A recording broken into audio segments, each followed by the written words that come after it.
Hi Bryony, and thanks for your time today. So can you tell me your job title and just a little taste of what it is that you do on the project? So I'm the lead health and safety for One Horton Heath project, and it's all about setting our standards, making sure that our contractors work safely and go home safely, and that our impact on the local population and the local environment is minimised. How did you train and fall into this role in the sector?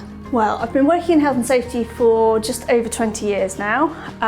It was actually a graduate recruitment campaign for the Health and Safety Executive. When I left school, I wanted to be a dentist, but as it happened, I didn't actually get the grades to do dentistry, and then I ended up going through clearing and getting a place at Southampton University to do nutritional sciences, which was very, very interesting. Thoroughly enjoyed it.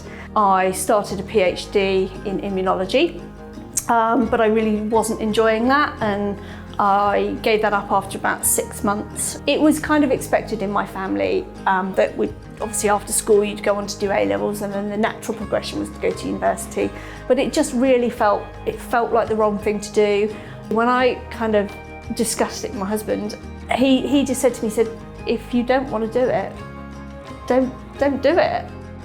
I went and worked in various different jobs. I worked for a paper merchant for a while. I spent a year working in customer services. And I saw an advert for a health and safety inspector for the HSE, which is something I'd really never considered before.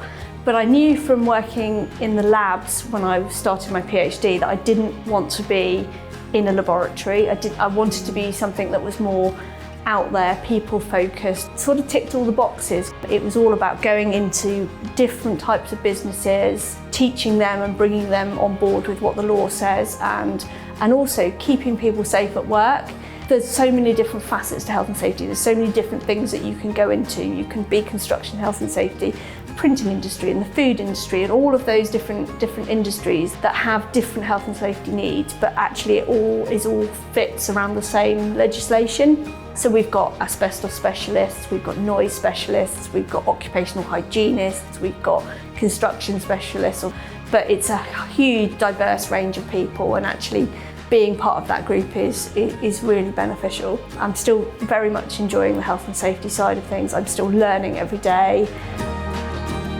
Is there anyone who has motivated you? Anything that you can look back on and go, that person or that thing made a difference in me going down this route? There are some pivotal inspectors that absolutely were phenomenal. Yeah. Just really engaging, being in health and safety and having had that experience of investigating and going to court and talking to businesses and seeing how some organisations can do really well.